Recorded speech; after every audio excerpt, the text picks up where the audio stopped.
Today, we're talking about Israel carrying out an airstrike on Gaza's largest refugee camp, what the recent and shocking rise in homeschooling exposes, why the internet's going after Selena Gomez's throat. We've got to talk about all the misinformation we're seeing around fentanyl and weapons of mass destruction. We're talking about all that and so much more on today's brand new extra-large Philip DeFranco show. You daily dive into the news, so just make sure you're subscribed and let's jump into it. Starting with, in huge international news, Israel carried out an airstrike on Gaza's largest refugee camp today, with the IDF claiming in a statement IDF fighter jets acting on ISA intelligence killed Ibrahim Biari, a commander of one of Hamas's battalions, and they said he was one of the leaders responsible for sending terrorist operatives to Israel to carry out the murderous terror attack on October 7th. And saying with that, numerous Hamas terrorists were hit in the strike. But then at the same time, you have Gaza's health ministry and the director of Gaza's Indonesian hospital saying this strike killed and injured hundreds of people. And CNN reporting the head of the nearby Indonesian hospital, where large numbers of the dead and wounded have flooded in, estimated that scores had been killed in the blast, saying the hospital is the nearest major medical facility to Jabalia and is one of the most damaged in Gaza due to multiple strikes in the vicinity. Going on to report, videos from the hospital showed a long line of bodies lying on the floor of the hospital, as well as large numbers of wounded people, including children, as doctors rushed to treat their injuries. And regarding civilian casualties, with what's being said and what's being justified with all of this, it sounds like it's only going to get worse, right? Because, for example, you have reporting saying Israel's Defense Forces spokesperson, Lieutenant Colonel Richard Hecht, told CNN's Wolf Blitzer on Tuesday the Hamas commander who was the target of the airstrike at the refugee camp was hiding as they do behind civilians. And when Blitzer asked them about innocent civilians in the refugee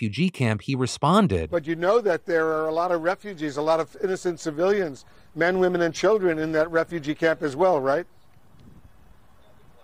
This is the tragedy of war, Wolf. I mean, as you know, we've been saying for days, move south.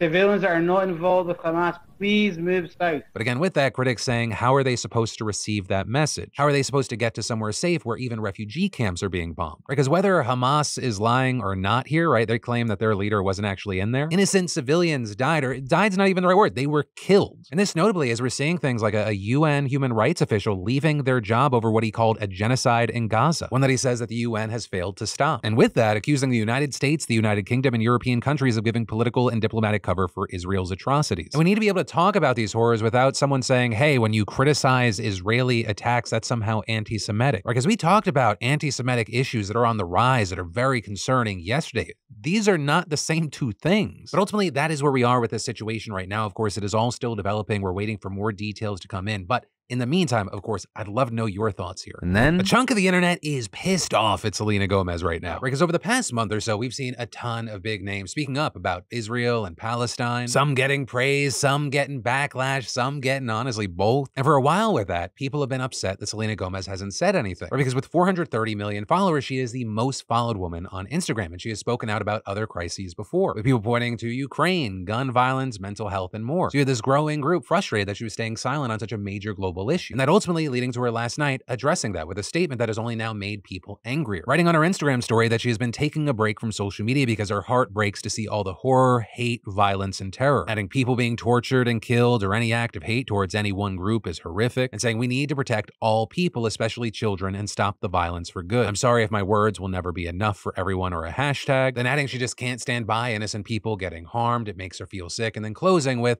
I wish I could change the world, but a post won't. And a few hours later, she followed that up by saying that having a little sister has made her tragically sick and she would do anything for children and innocent lives. And so with that, you had a number of people livid with that statement, saying things like, she is downplaying her massive following and being hypocritical. If a post can't help change the world, why call yourself a philanthropist? Why post about mental health, BLM, women's rights, American elections, etc., etc.? As well as people saying, shame on you, Selena Gomez. You have 430 million followers, yet people with less followers be doing so much more. Our voices are being heard. You are just ignorant. With people saying there are so many people she could inform. A post will make a difference. And arguing this is why I'm annoyed when celebs make a neutral statement. They do it only because of their reputation, not because they genuinely care. Some also accusing her of liking Zionist posts from Amy Schumer, others calling her a coward, saying she is a selective activist. And I mean, her recent posts have been completely taken over by people that are angry. People even calling for others to boycott Rare Beauty by Selena Gomez. But with all that, I gotta pass the question off to you here. What are your thoughts? And then Taylor Swift has broken records and changed the game in a number of verticals, a number of fields, and that's been fantastic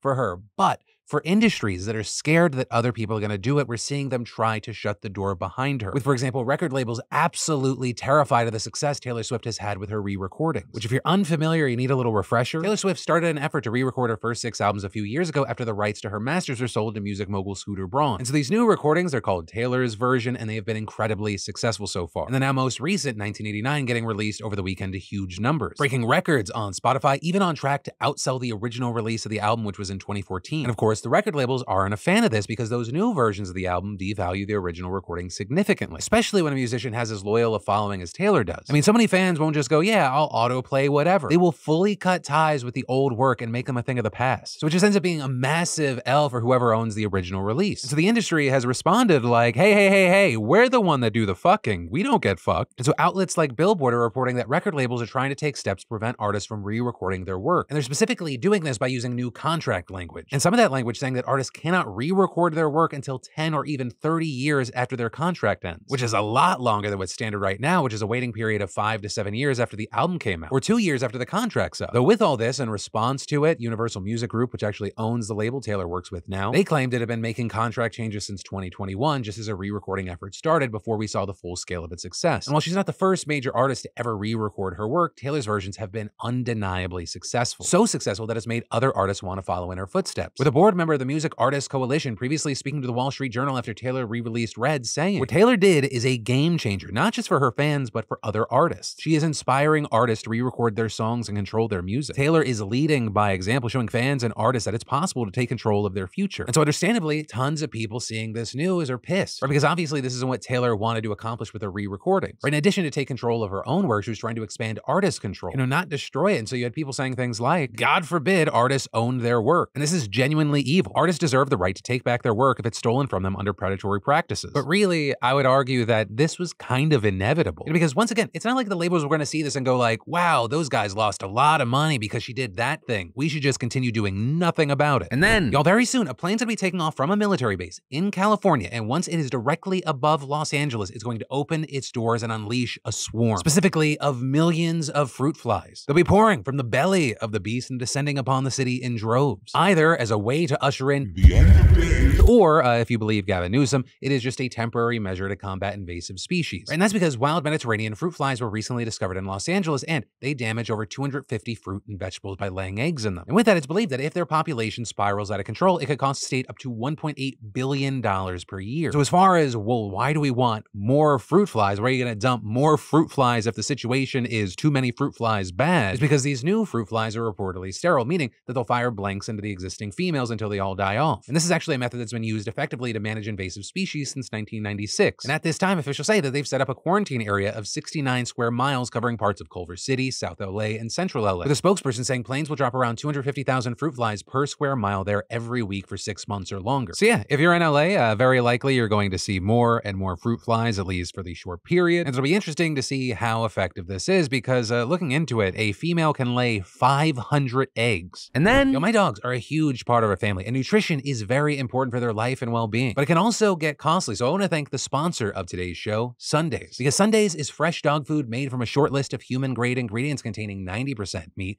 10% veggies, and 0 synthetic nutrients. And unlike other fresh dog foods, Sundays doesn't require refrigeration or preparation because of their air drying process. Just pour and serve, and it's super easy to store. And I'm not exaggerating when I tell you our dogs are obsessed with this food. Like, they see the box and those eyes get huge, those tails are a wagon. And yeah, we love feeding them quality food, but also I love the convenience of home delivery. That's where it's at for us. And it's nice having it on a schedule because I think, we've all been there where we're like, oh crap, I've been doing so much, I forgot to grab a bag at the store. And you have to resort to like sliced bread. You're like, do you like that? Is that okay? Plus, get this, Sundays cost 40% less than other healthy dog food brands because Sundays doesn't waste money shipping frozen packages. Instead, they spend on what matters, sourcing the best all-natural ingredients for your dog. And they're vet-founded, vet-run. So if you're ready to make the smart decision, you're ready to try it, go get 35% off your first order of Sundays today. Just click that link in the description and your dogs will thank you. And then we've got to talk about eye infections and lead exposure, because those are just a couple of things that we as American consumers need to worry about these days, especially now that the FDA has issued an alert flagging 26 different eye care products for potential risk of eye infection that could lead to partial vision loss or blindness. These are major brands we're talking about. Target, CVS, Rite Aid, and Velocity Pharma all had some of their over-the-counter eye products flagged, right? And what we know is that according to the news release, FDA investigators found unsanitary conditions at a manufacturing plant and bacterial test came back positive, although the agency didn't also say what bacteria they found. And while there haven't been any reports of infection, the FDA is recommending consumers get rid of these products if they have them, either by taking them to a drug take-back site or checking the FDA's flush list to see if the product can be safely discarded at home. They're also recommending that the manufacturer recall the products, and the big stores like Target, Rite Aid, and CVS are already removing them from shelves and online stores. But a key thing is that these issues go beyond eye infections. We've got to talk about lead as well. And that's because in a different notice posted this weekend, the FDA warned parents to have their children checked out after extremely high levels of lead were found in the Wanabana apple cinnamon fruit puree pouches following an investigation by North Carolina public health officials. And the FDA and North Carolina Department of Health and Human Services are advising parents not to give the pouches to their kids and to throw them out immediately, which of course makes sense. Lead exposure can seriously harm a child's health and cause damage to the brain and nervous system, or potentially slowing down growth and development as well as contributing to learning, hearing, and behavioral problems. With Wanabana also reportedly agreeing to voluntarily recall all the apple cinnamon pouches regardless of expiration, but we also haven't gotten a statement from them yet, though the FDA is saying they are, quote, continuing to work with state officials and the firm, collecting additional information and taking steps to remove all contaminated product from the market. So yeah, be careful out there. And then, the numbers we're seeing in the US education system right now are pretty damn wild, with a new Washington Post analysis finding that in 18 states, the number of homeschooled children has risen by about 50% over the past 6 years, with that mirroring similar increases across the country. And so you have the Post estimating that there are now between 1.9 and 2.7 million homeschooled children in the United States, which is even more than Catholic school students. And that increase outpacing the 7% rise in private school enrollment, as well as the 4% drop in public school enrollment. And that's been a change that many opponents of public education have celebrated, because many have been promoting homeschooling as part of a broader politics of so-called school choice. But notably there, the Post found no correlation between school district quality as measured by standardized test scores and homeschooling growth. In fact, high-scoring districts had some of the biggest spikes in homeschooling early in the pandemic. And one reason for that is the shifting reasons people are pulling their kids out of school, where the new crop of post-pandemic homeschoolers are compared to their predecessors more likely to make the switch for reasons of circumstance rather than ideology. But according to the Post, 34% of survey respondents now name religious instruction as a reason for homeschooling, with about half the share who did before the pandemic. But now more common reasons include the desire to escape bullying, to ensure special needs are dealt with properly, and even to protect their kids from school shootings and other violence. And with all that, the highest statewide increase that we saw was in New York, and in New York City, 24 of 33 school districts saw the number of homeschooled children rise by at least 200%. Though notably, homeschoolers still lean more conservative and religious than the general public. And so with that, of the 10 districts with the most homeschooled kids in the Post database, 9 are in Florida, with about 1 in 3 homeschool parents nationally saying the Bible is the literal word of God, and nearly half saying liberal influence on public schools is a reason they homeschool, which has led to a big criticism of the system, that parents have near absolute control over what ideas their kids encounter, and most states have very little oversight. But reportedly, homeschooled kids don't have to submit to any form of testing for academic progress in most states, and even states that require assessments often offer loopholes. So you end up getting these cases where you have parents teaching their kids that the earth is several thousand years old, or climate change is a hoax, or you see more extreme cases like the Nazi homeschooling network in Ohio that distributed lesson plans with quotes from Hitler. And it's not just the quality of the education that critics are upset about, it's also the effect on the community. With, for example, Eddie Campbell, president of the Kentucky Education Association, arguing, if you go to any public school, it's the heart of the community in which it is situated. People gather there for football games, they gather there for concerts, they go to celebrate the academic success of their students. We have many of these homeschooling families saying they have recreated those communal functions through stuff like co-ops, microschools, and Facebook. So you have homeschooled kids from the areas socializing and playing sports together, as well as putting on plays, having proms, and do graduation. But then the counter argument is that those groups often cluster by shared ideology, so students rarely get exposed to people with different perspectives or backgrounds. And you also have critics saying that public schools help report students who show signs of child abuse and neglect. Though then homeschool advocates argue that public schools themselves are where much of that abuse happens. And so now some activists, particularly among conservatives, are pushing for homeschooling voucher programs. And then you have others, particularly advocates of public education, going as far as to call for a ban on homeschooling entirely, which is actually, for example, something that Germany has done. But with this very complex issue that many are so passionate about on both sides, I gotta ask you, what are your thoughts here? And then we got to talk about the student loan situation right now, because we're seeing new news, but also this whole situation's kind of ping-ponged back and forth. But the first thing up is that the Biden administration is now proposing new expansions to debt forgiveness, with a new proposal announced by the Education Department yesterday aiming to provide debt relief to 4 different categories of borrowers, including people who now owe more in student loan balances than what they initially borrowed due to interest, borrowers who have been paying off their loans for 25 years or longer, those who took out loans for career training programs leading to high debts or low earnings, as well as those who attended institutions with unacceptably high student loan default rates, and folks who are eligible for other loan forgiveness programs but haven't yet applied. And in addition to all that, the department also said that it's considering providing student loan relief for a 5th group of borrowers, people who are experiencing financial hardship that the current student loan system does not currently adequately address. But as far as what happens next, a big key thing is none of it's locked down just yet. But the plan will still have to go through the administrative approval process, meaning we could see some changes. And to that point, the administration didn't provide an estimate of how many people this would actually help. So hopefully we'll know more soon, especially because, the Supreme Court struck down Biden's much more sweeping sweeping plan to cancel up to $20,000 in student loan debt for up to 40 million Americans. So you have the Biden administration still trying to figure out where it can help. And that hasn't been nothing. According to the Education Department press release yesterday, the Biden administration has so far approved $127 billion in relief for almost 3.6 million borrowers, which, hey, great, but also, unfortunately, it's just a fraction of the tens of millions of student loan borrowers who collectively owe more than $1 trillion when repayments began earlier this month, which actually brings us to the second piece of student loan news. The Education Department also announced yesterday that it had taken the very unusual move of punishing the biggest federal student loan servicer in the country after it failed to properly send billing statements to millions of borrowers in a timely manner. And that servicer in question being the Higher Education Loan Authority of the state of Missouri, otherwise known as MOHELA. And according to a press release, the Education Department said that this past month, MOHELA failed to meet its basic obligation by failing to send billing statements on time to 2.5 million borrowers. And that including some statements that were sent within just 7 days of the payment date, resulting in more than 800,000 borrowers failing to pay their loans on time. And so as a result, the Education Department said that it would withhold a $7.2 million payment to MOHELA for October, as well as directing the loan servicer to put the accounts of all the affected people in forbearance until the issue is resolved, meaning that those people won't have to pay their loans during that time. But then also beyond that, the agency said in the press release that it had additionally discovered errors from loan servicers resulting in a small number of borrowers receiving incorrect payment amounts on their billing statements. And so those impacted will also be placed in forbearance until the matter is fixed. And the department also going on to say that these actions aim to hold servicers accountable and that the agency will continue to monitor their performance to ensure that they are meeting their basic contractual obligations, and adding that additional action may be warranted if they fail to meet those obligations. But also a key thing is that these failures are just one of the many issues that we've seen since the student loan pause ended. Since student loan payments have resumed, the system has essentially buckled under the pressure. There have been so many reports of loan servicing errors, borrowers waiting on hold for hours, and widespread unresolved mistakes by servicers. So this whole thing's a complete mess, and pretty much all that people can do is hope that the Education Department's efforts to crack down and clean it up are going to be successful. Because, hey, call me a cynic, but I don't think you can count on these companies to actually hold themselves accountable. And then the Farmageddon is upon us. And as far as what the hell is a Farmageddon, you have pharmacy workers right now at Walgreens and CVS locations across the country in the middle of a 3-day walkout that started yesterday. Though notably, this isn't the first labor action that we've seen from pharmacy workers recently in protest of harsh working conditions that put customer safety at risk, with their focus mainly being on the dangerously low staffing levels at pharmacies across the country. And pharmacy workers saying that low staffing levels prevent them from being able to do their jobs properly and safely fill prescriptions, which presents a serious risk to patients. With, for example, one pharmacist saying she would fill hundreds of prescriptions during her shift with no technician to help, another describing working 14-hour shifts completely alone, one former Walgreens pharmacist and one of the coordinators of the walkout adding, after years and years of trying to get the attention of the corporations about those issues, their inability to respond properly and their skillful ways to shift blame and lie to the public about the true essence of their practices,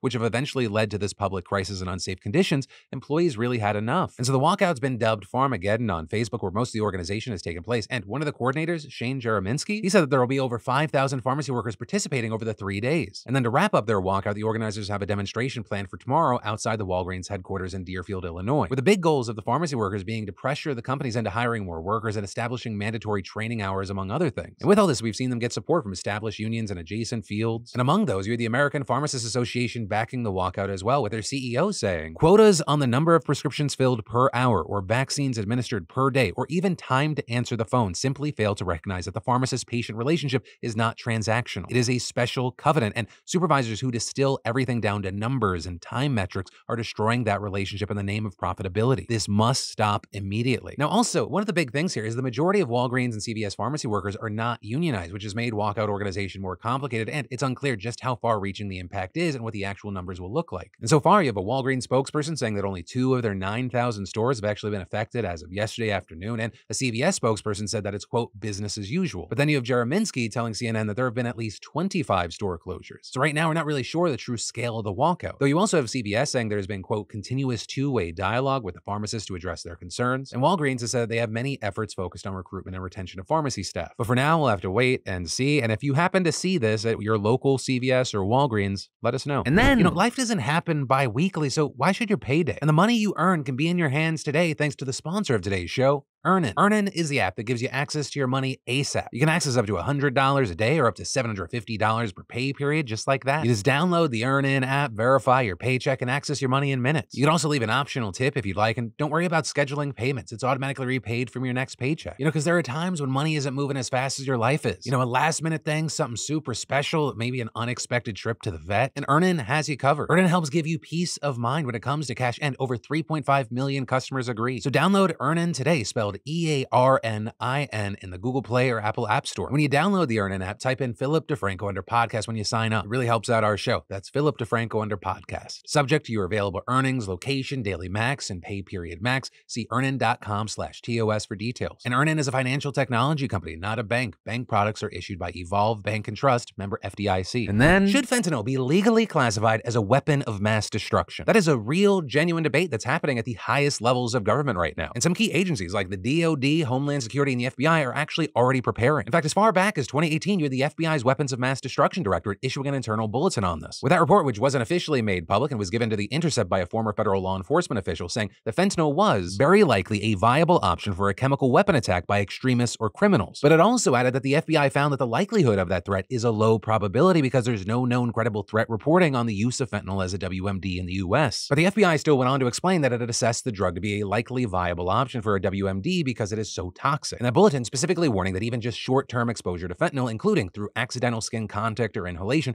can result in serious complications and even death. But very notably here, that statement was drawn from a DEA fentanyl briefing guide for first responders that has since been removed because of factual inaccuracies. But that guide including a big red warning that said that just having skin contact with or inhaling even a small amount of fentanyl can result in death. And the DEA actually eventually revised its guidance after the American College of Medical Toxicology and the American Academy of Clinical Toxicology published a study back in 2017 that firmly concluded the risk of clinically significant exposure to emergency responders is extremely low, with the experts saying that at the time of publication, they hadn't seen any reports of emergency responders developing signs or symptoms consistent with opioid toxicity from incidental contact with opioids, and adding that accidental absorption through skin contact is unlikely to cause opioid toxicity. And all of that has since been widely backed up by medical experts who agree you cannot overdose on fentanyl just by touching it. But one of the key things here is that before the DEA updated its guidance, it blasted that briefing with incorrect information to law enforcement agencies and other first responders all over the country. And in fact, still today, that initial guidance has caused widespread misinformation, with 3 different studies showing that about 80% of police surveyed still believe that touching fentanyl can cause an overdose. Right, I mentioned that because it's those misconceptions that have directly contributed to the growing support for categorizing fentanyl as a WMD. For example, back in 2019, the military news website Task and Purpose obtained an internal DHS memo that was sent to the head of DHS by the Assistant Secretary in charge of the agency's newly created Office for Countering Weapons of Mass Destruction, or CWMD. And that memo, which was titled Use of Counter WMD Authorities to Combat Fentanyl, specifically cited the FBI report from the year earlier that had relied in part on now debunked information, directly quoting the part of the report that said the FBI had assessed that fentanyl is very likely a viable option for a chemical weapon attack by extremists or criminals. But as The Intercept notes, the memo oddly left out the next sentence, which warned a fentanyl WMD event was low probability. Now, the DHS, for its part, didn't respond to the outlet's questions about why that essential piece was not included, but you had The Intercept speculating that the omission appears to be part of a bureaucratic turf grab, noting that if fentanyl could be designated as a WMD, it could fall under the jurisdiction of the DHS's new CWMD office. And experts have backed that up, arguing that the officials pushing for WMD classification are intentionally whipping up a frenzy over an already highly politicized drug to get more funding, with this including Dan Quezada, a WMD expert and former advisor to the White House on chemical and biological preparedness,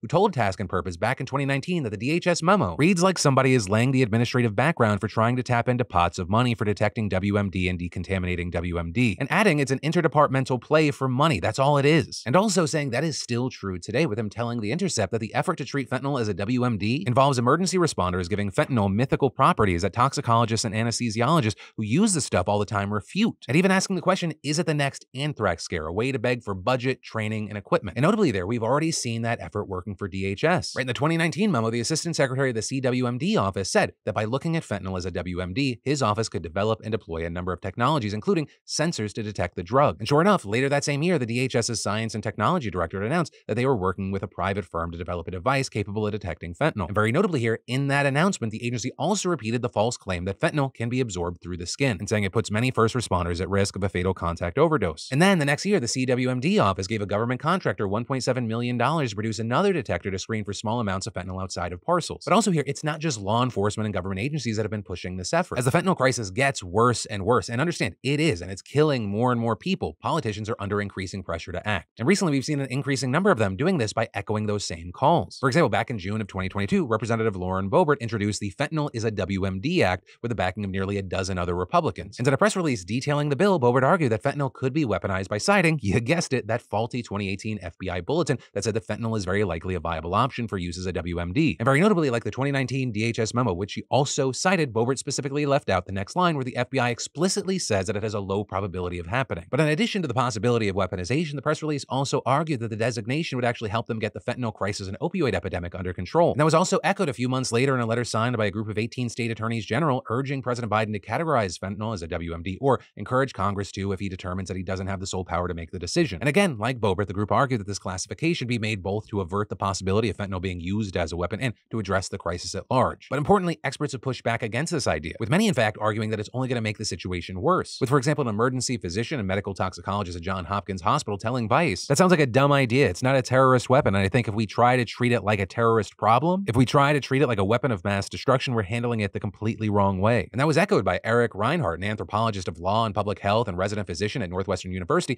who said that classifying fentanyl as a WMD would take away solutions that are actually proven to help opioid addiction, explaining we have a mass casualty event in the US already, and it's not because of Russia or Colombia or any foreign nation. It's because of US criminal legal policies that have manufactured an absurd opioid overdose epidemic. And adding, we've been investing almost all resources into policing systems and military suppression of illicit substances. It doesn't work. If it did, we would be a country with one of the lowest opioid overdose rates in the world. And instead, we're the leading opioid overdose country, right? And to that point, it's been reported that the director of the National Drug Control Policy at the White House, they suggested during a call with reporters last year that the president isn't considering designating fentanyl as a WMD. But still, as this crisis continues to get worse and worse, it'll be really interesting to watch if the pressure grows for the president, or perhaps more importantly, pressure on Congress, right, to take some sort of action, especially as fentanyl and border control, which go hand in hand with the opioid crisis, are such a hot button issue heading into the 2024 election season. But with all of that now said and broken down, I got to pass the question off to you. What are your thoughts here? And then let's talk about yesterday today, where we take a look back at yesterday's show where we covered a lot of news. We dive into those comments to see